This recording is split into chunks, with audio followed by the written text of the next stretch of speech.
A very good morning to you. Welcome to the Every Nation Dorado congregation. And if this is your first time joining us, a very, very warm welcome to you. Let's take a look at some of the announcements for the upcoming weeks. Every Monday, we dedicate to prayer and fasting as a church. Join us for corporate prayer right here at the church building from 5:30 to 7 p.m. During the week, across the city, small groups of people meet in homes, coffee shops, university residence, and other convenient places, studying the Bible, challenging each other, building relationships, and just doing life together. This is what a Connect group is. To join a Connect group today, simply email connect@ianwindhoek.org. Whether things are going good or whether things are going bad, God still remains good, and we always have a story to share about God's goodness. We would love to hear your story of God's goodness in your life. Please do share your testimony with us and send it to testimonies@ianwindhoek.org. And from the 4th to the 5th of September, we will be having our Victory Weekend. This is a time to deepen your relationship with God and focus on establishing the spiritual foundations necessary for a lifelong walk with Him. The requirements are to complete the first 4 chapters of the 1-to-1, and the cost will be $200 Namibian, which includes books and meals. We will only be taking our first-time participants, and the registration closes on the 28th of August. You can sign up on our website at www.ianwindhoek.org/events or contact our church office at 0811 270 611. And tonight we will be resuming our 6 p.m. service. Looking forward to seeing you. And to find out more about who we are as a church or to find the latest sermons, you can visit our website at www.ianwindhoek.org. Hello, everyone, and welcome once again to our online platform. It's a wonderful privilege that we can come into your home, wherever you are, to be able to minister the Word of God to you. And I'd love to greet you in the name of the Lord and remind you that we've got our live services that have already started. If you want to be part of our live services, which are taking place at Dorado Park, please make sure that you register based on the information that you'll see on this video as well. And we're taking all the precautions, making sure that we're keeping distance and all of that to just honor what the government is trying to do in terms of holding together the nation during this time of COVID-19. And as I'm speaking to you, we have now come to the end of our fasting and prayer week. What a wonderful, wonderful time we've had. And if you have any testimonies that you've experienced during this time, please share them with us. We'd love to hear those testimonies and maybe share them on the platform as well. Speak to Pastor Caroline and get in touch with one of our leaders. Our testimonies, the Bible says the testimony of Jesus is the spirit of prophecy. It gives other people an opportunity to participate in what Christ is doing in your life. And so, today, I'd like to once again encourage us, in spite of all the numbers that we see of COVID-19 going up, that Jesus is still on the throne. Jesus is still Lord. And over the next few weeks, we're going to start a new series specifically titled Jesus the Healer. And it's a series on divine healing.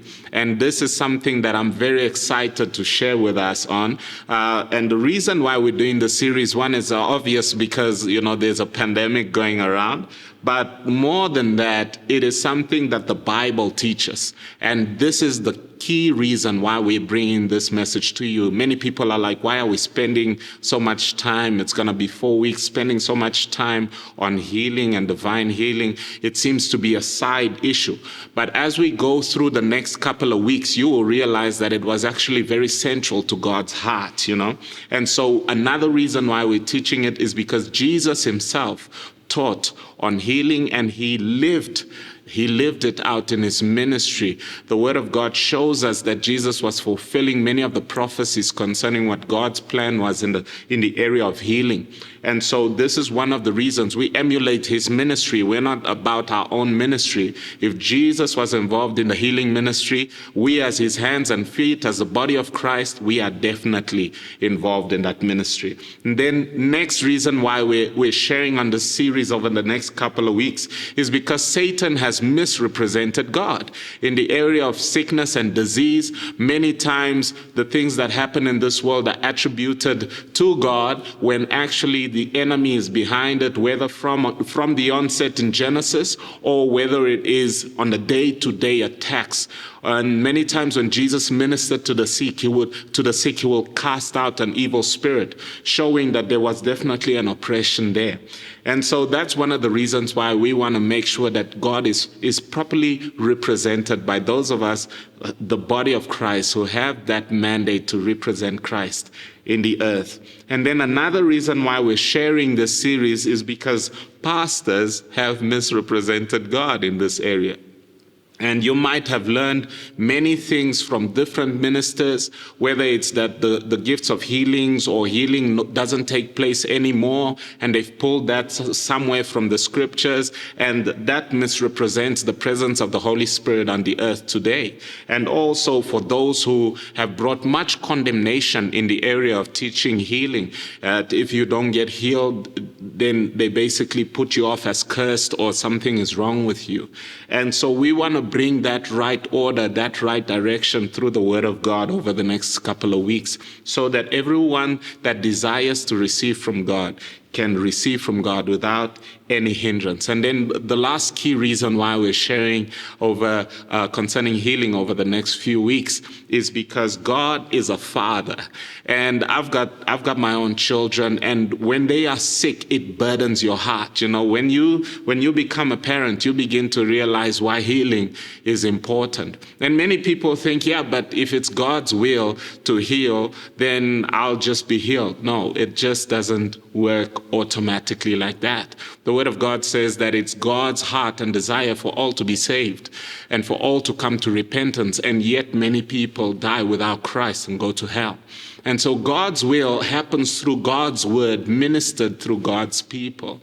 And so over the next few weeks, we will bring revelation from the scripture. We don't want to go on man's ideas and doctrines, just what the Word of God is showing concerning this subject. So I want to pray for us before we get into the word. So Father, I thank you, Lord, that your word does not return void. I thank you, Lord, that you are the creator. All things under your hand, under your rule. And Father, in this time of COVID-19, I pray that we will find safety in your word and in the name of Jesus. And Father, as we minister over these next few weeks, I pray that the anointing of the Holy Spirit will be released through the truth, and that many will be healed, even listening to the word of God, that many people will be touched of their conditions, even as we just share the scripture, share the word of God, and that many testimonies will rise to glorify the name of Jesus. We pray this in Jesus' name. Amen. Amen. And so the next 4 weeks, we're going to divide up into these 4 portions. Now, this is probably a very exhaustive subject, and we will not have the opportunity to go to the nth degree and the last depth of every revelation concerning healing. But what we want to put in your hand is something to give you peace in your heart and to enable you to minister healing to others and to receive healing yourself. The first week today will deal with the fact that God is a life giver. The second week will deal with the fact that Jesus paid for healing already. The third week will deal with the how of ministering healing. How do I minister healing, whether to myself or to someone else? How do I do it? Very practical one. And then the fourth week will deal with how to receive healing and how to enjoy divine health or to stay healthy. And these are all things that we can see from the Word of God. And we are all at varying degrees in these areas, and we are all going to encourage one another to move more and more in line with God's Word. Amen. So let's go now to the scriptures from Psalm 103, starting in verse 1. And God is a God of life. God is a life giver. It says in verse 1, "Bless the Lord, O my soul, and all that is within me. Bless his holy name. Bless the Lord, O my soul, and forget not all his benefits." These are the benefits in verse 3. "Who forgives all your iniquity, who heals all your diseases." Verse 4, "Who redeems your life from the pit or destruction, and who crowns you with steadfast love and mercy, who satisfies you with good, so that your youth is renewed like the eagles." Now, what's interesting about the eagle is that they have this phenomenon where they fly high into a certain mountaintop or crevice, and then they have a literal renewal. All the beak falls off, the claws fall off, and they hold all the feathers and everything, and they almost regain their youth. And the Word of God is showing us here that God's blessing upon our life almost has that kind of regenerative effect. Now, it's amazing that there's research that was done that says at Stanford University that was done, and it says that apparently our bodies regenerate themselves almost completely between 7 and 10 years. So the question is, why are we getting sick? Why are we dying early and all of that? Where is that coming from? The Word of God shows us that God is actually the author of life and not death. So let's go to Genesis chapter 1 from verse 26. And what you need to see here is that God made everything very good. I'm reading from verse 26. It says, "Then God said, let us make man in our image, after our likeness, and let them have dominion over the fish of the sea, over the birds of the heavens, and over the livestock, and over all the earth, and over every creeping thing that creeps on the earth." So God's plan was not for man to flee from all sorts of bugs and viruses and all of that, but for him to be in charge of the whole entire creation. Verse 27 says, "So God created man in his own image. In the image of God he created him. Male and female he created them." Verse 28. "And God blessed them and said to them, be fruitful and multiply, and fill the earth and subdue it, and have dominion over the fish of the sea, and over the birds of the heavens, and over every living thing that moves on the earth." And then in verse 30 it says, "And to every beast of the earth, and to every bird of the heavens, and to everything that creeps on the earth, everything that has the breath of life, I have given every green plant for food." And it was so. In verse 31, he then says, "And God saw everything that he had made," and this was what he created from day 1 through to day 6, where he's creating mankind. "He saw everything that he had made, and behold, it was very good." Very good. So when God created the planet, God's intention was not for death and sickness and destruction. God created a planet that was sickness-free, that was destruction-free, that was death-free, and it was as a manifestation of his nature. This is very important, because the earth that we see now is not God's will. This is not consistent with God's design. And then the verse 31 ends, and it says, "And there was evening and there was morning the 6th day." So God made everything very, very good. He's the author of life and not the author of death. The second thing is that God designed us for long life. As I've said before, our bodies are designed in such a way that we have a regeneration. In fact, our souls have this mindset, or we have this idea that, as if we're going to live forever. Many people think that, they're going to live forever. And there's this thing in us that says, I don't want to die. I want to live forever. That is how God designed us. And so Genesis chapter 2, verse 7, this is exactly where God forms Adam. And it says in verse 7, then the Lord formed the man of the dust of the ground and breathed into his nostrils the what? The breath of life. So God doesn't breathe into our nostrils or create in us the breath of death. He created in us with the breath of life, and it says, and the man became a living creature or a living soul as a result of God's design. So God, this is important to understand. When we are thinking about healing, thinking about disease and sickness and all of that, what is God's plan? What is God's will? What is God's desire? God's design initially was always life. Always life. If we consider throughout the book of Genesis, especially in the beginning, if you go through, I just took out a couple of examples of the lifespan that those men and women were having. Now, we today think that it's a long life to live 100 years, 115. I heard the other day of a gentleman that lived 115 years. And so we are in a stage where people celebrate that, and life expectancies have been going out since the time of the Dark Ages because of medicine and breakthroughs in technology, etc. But in Genesis, we see that Adam lived up to the age of 930. 930. Enoch lived long. He was aged 365. Seth, 912. Enosh, 905. Kenan, 910. Mahalalel, 895. Jared, 962. And it goes on and on and on. This shows that, and these were men and women just like us, same body, and sin entered in, and we'll get into that. But it shows that the design that God had for our lives was not brief. It was for life, and it was for long life. The psalmist David says, with long life he will satisfy me.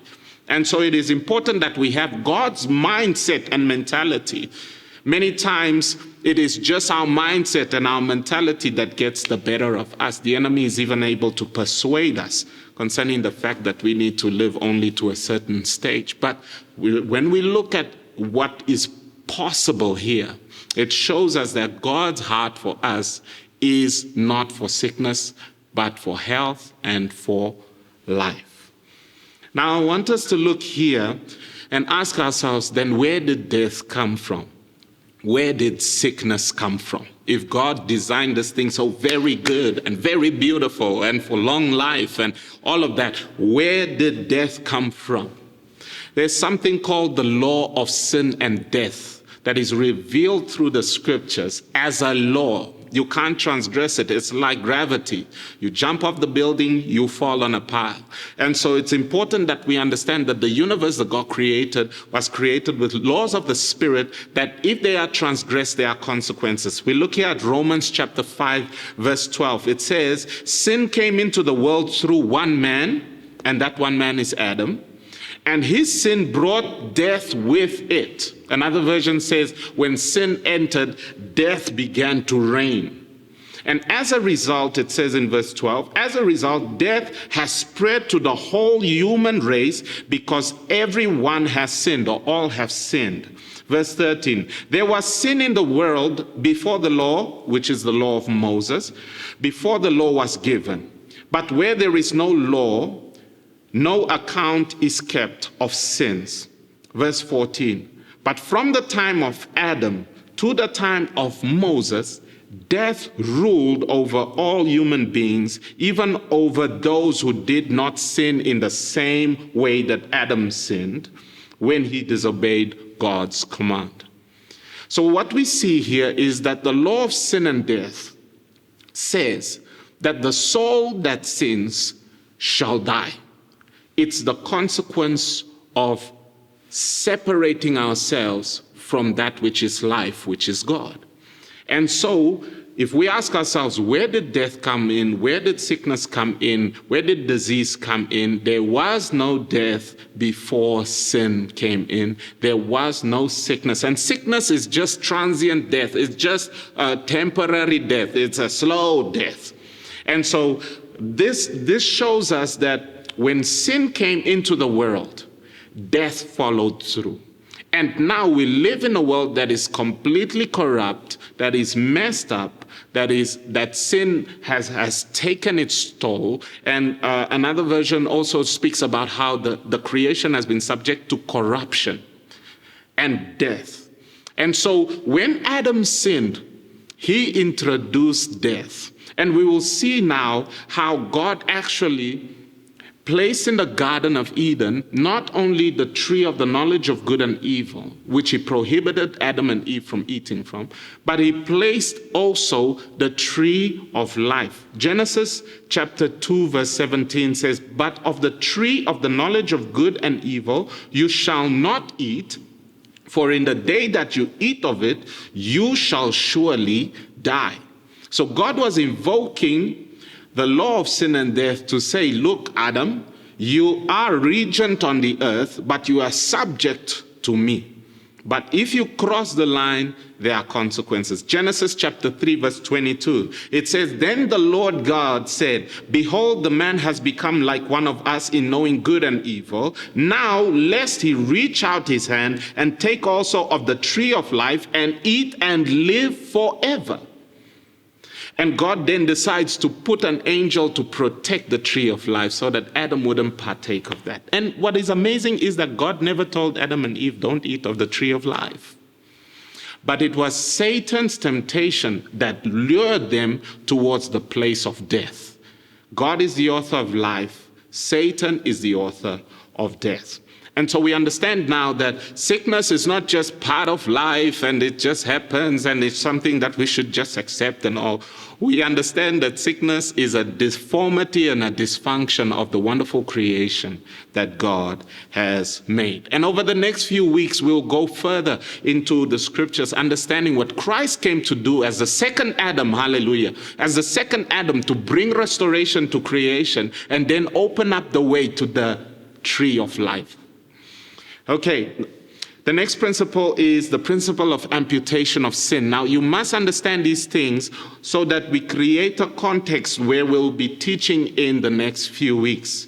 We're reading here from Exodus 15, verse 25, and we're touching here around when we see in the scripture, especially the Old Testament, judgments and curses, where it seems like God is putting sickness and disease on people and bringing death quite deliberately upon people. And you ask yourself, but I thought God is the author of life. Why does the scripture show that God caused the death of this person or there was a sickness released? So let's read here from Exodus chapter 15, verse 25. It says, "And he cried to the Lord, and the Lord showed him a log, and he threw it into the water, and the water became sweet. And there the Lord made for them," this is speaking of Moses when the people complained about the bitter waters. "And there the Lord made for them a statute and a rule, and there he tested them, saying, if you will diligently listen to the voice of the Lord your God, and do that which is right in his eyes, and give ear to his commandments, and keep all his statutes," he says, I will put none of the diseases on you that I put on the Egyptians, for I am the Lord your healer." Now you can be excited about the last part, I am the Lord your healer, but there's this part in between here that looks like, what? God can put diseases on Egyptians and on me, and what is this? Let's continue reading in Deuteronomy chapter 7 from verse 14. It says, "You shall be blessed above all peoples," speaking to Israel, and Moses speaking this on behalf of God. "There shall not be male or female barren among you, or among your livestock," hallelujah, for the farmers. And verse 15 says, "And the Lord will take away from you all sickness, and none of the evil diseases of Egypt which you knew, will he inflict on you, but he will lay them all on those who hate you. He will lay them on all who hate you. What? So here, it seems like the scripture is saying that God is dealing now in the realm where these consequences of the law of sin and death is now being adjudicated even by God. And he's using sickness and disease and death as a judgment and a curse on those who are disobedient and those whom God is judging. Why is God doing this? And for a long time growing up as a believer, I never understood why God used things like this. And the reason is a principle called the principle of amputation of sin. It is something that doctors use all the time when a part of the body is dying or malfunctioning. The principle which they use in order to extract a cancer or to amputate a limb because of gangrene or something else. It's the principle of amputation, and God is applying it on the human race and also on the entire tribe of Israel, which is chosen for a purpose. And what God is doing is he's bringing redemption through the whole passing of history, and is looking at mankind and saying that in order for me to bring redemption, I have to bring the Son of God through human lineage into the earth. And the only way that there will be some kind of pure nation, some kind of virgin, some kind of person that I can use in order to bring redemption is for sin to be restrained. And this is what the Apostle Paul says, the law entered to make sin abound, to make sin seem as sinful as it is, and to restrain sin. And the judgments that came with it were there to restrain sin. So therefore, God would, in that dispensation, be willing to amputate this person or that nation or that tribe in order to preserve the whole body of humanity. Hallelujah. And it sounds harsh from the perspective of us here, but from God's compassionate eye, looking throughout the whole history and generation upon generation, he has to be able to deal in judgments because the Messiah had not yet come. And when Jesus came, now all judgment was poured upon him, so that he became the scapegoat. He became the lightning rod that collected all of God's wrath, so that there could be a restoration of the new creation in Christ. That's why God is no longer bringing all sorts of national disasters and all of that, because the principle of amputation is no longer necessary in redemption, because in Christ, all redemption is found through the judgment of the cross. And so if you ask yourself, okay, am I supposed to put myself in this situation here? No. Now, there is definitely a principle where if you commit certain sins, there are consequences that go with those sins. There are certain diseases that come just as a result of you exposing yourself to certain lifestyles. That is not God coming in and arbitrating and saying, now you get this disease and that disease. This is just mankind being reckless and foolish. And you can avoid those diseases by avoiding certain kinds of lifestyles.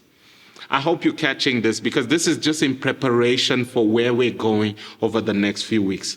The next principle, the fifth principle, is the law of the Spirit of life. Romans 8, verse 1 to 2. It says here, therefore there is now no condemnation, no guilty verdict, no punishment, no judgment for those who are in Christ Jesus, who believe in him as personal Lord and Savior. Verse 2, for the law of the Spirit of life, which is in Christ Jesus, the law of our new being, has set you free from the law of sin and death. Hallelujah. This is such good news. It means that even though in creation there is this law of sin and death that brings about all this destruction on the earth, there is a law of the Spirit of life that was brought in Christ Jesus that allows you to escape escape, hallelujah, the law of sin and death. Sin and death. The law of sin and death says the soul that sins shall die. Romans says all have sinned and fall short of the glory of God. But then it says, but they are freely justified through the redemption which is found in Christ Jesus.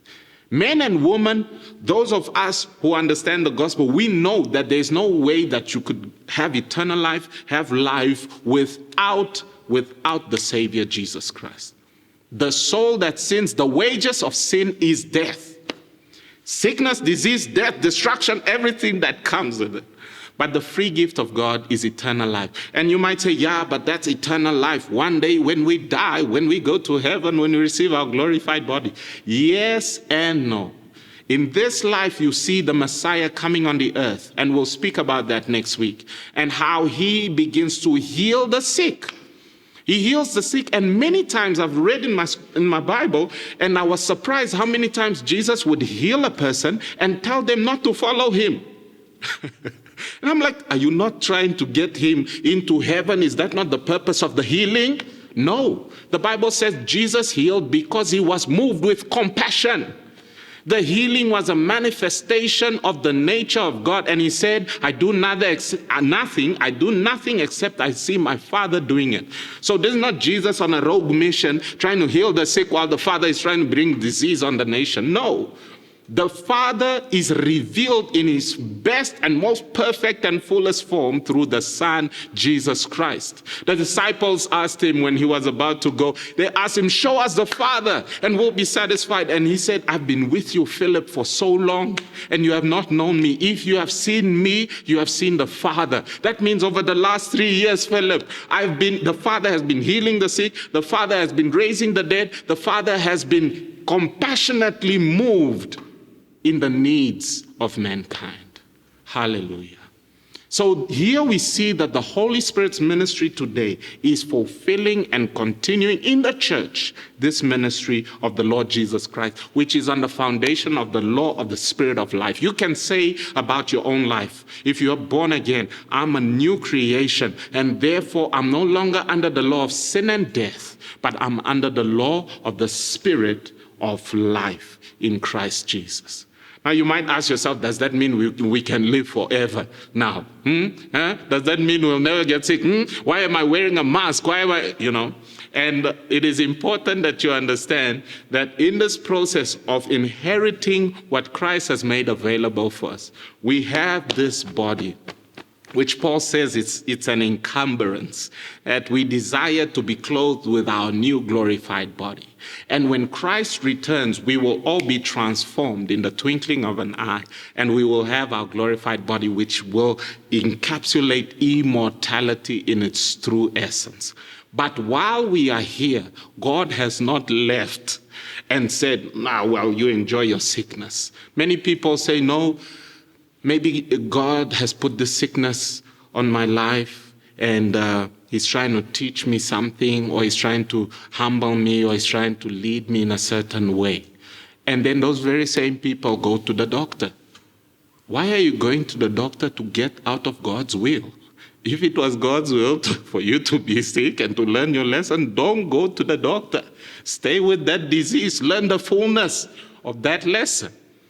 I'm speaking in this way just to show the absurdity of the notion that God is not dealing today, especially with the children of God, in a place where he's restraining his hand and saying, no, not you. The Bible says even in the time when a woman came to Jesus and said, my daughter is unwell, will you please help me? And Jesus said, I've come first to the people of Israel. I can't give that benefit to the dogs. She could have been offended. But she said, but even the dogs partake of the crumbs from the master's table. And Jesus said, because of that answer, your daughter is well. This is God's heart. This is God's heart. And over the next few weeks, we are going to go deep into the scripture. And this is my encouragement to all of you. The first principle is that God is a God of life. God is a life giver. The second one is God has designed us for health and long life. The third one is that there is a law of sin and death that came in because of the sin of Adam. And then it's important that we understand that judgments and curses and all of those things that happened in the Old Testament were principles of amputation, because God was preserving what he wanted to preserve until Jesus came. And then lastly, there is a law of the Spirit of life in Christ Jesus.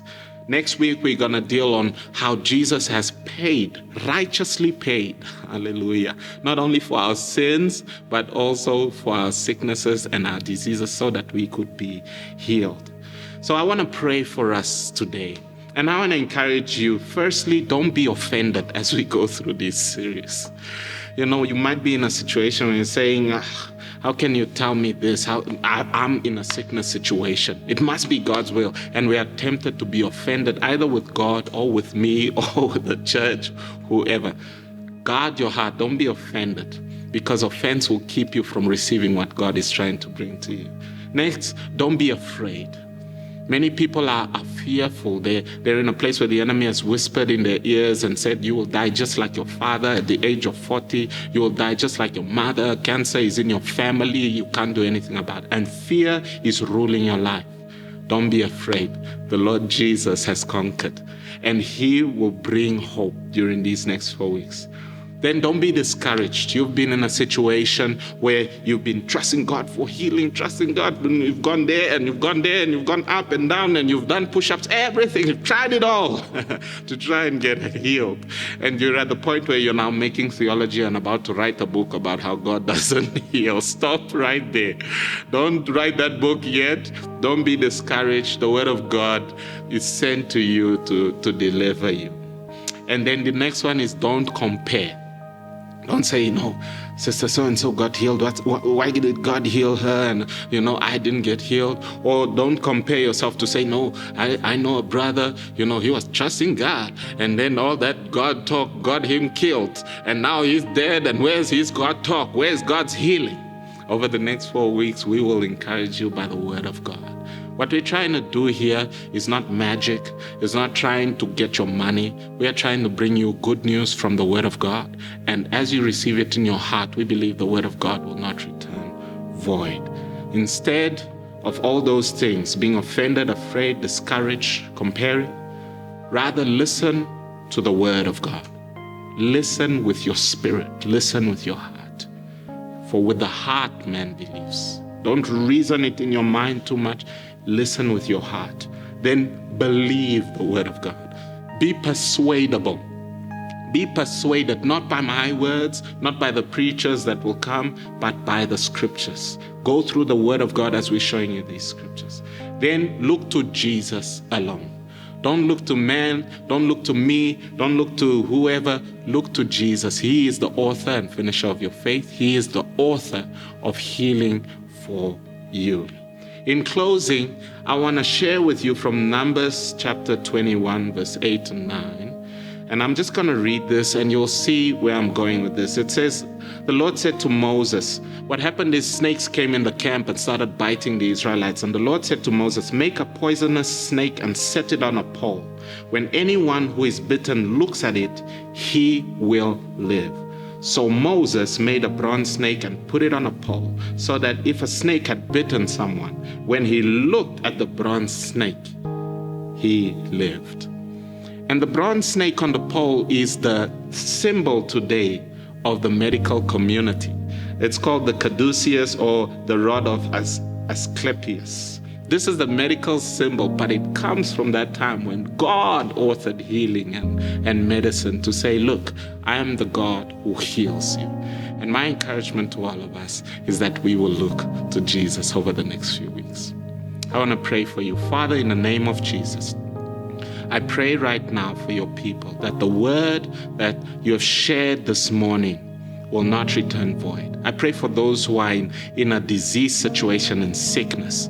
God, I thank you that your word is healing them. Over the next 4 weeks, they're trusting you. I thank you, Lord, for those who have COVID-19. We thank you, Lord, that even COVID-19 is not far from the hands of Jesus. Father, I pray for the hearts of your people as they receive your word, that they'll embrace it, receive it, and that there will be fruit to it, to the glory of Jesus. And I pray for those who don't know you, Lord, that they'll give their lives to Christ in Jesus' name. I want to bless you, and I want to speak that God over the next few weeks is really going to set many people free. We are trusting that God is going to raise so many testimonies to encourage many. And I want to encourage you, please stay in contact with us, join on all the platforms, and make sure that you're not out of touch with what God is doing. God bless you. Have a wonderful day. Thank you for listening. For more information about this podcast and other resources, please visit enwindhoek.org.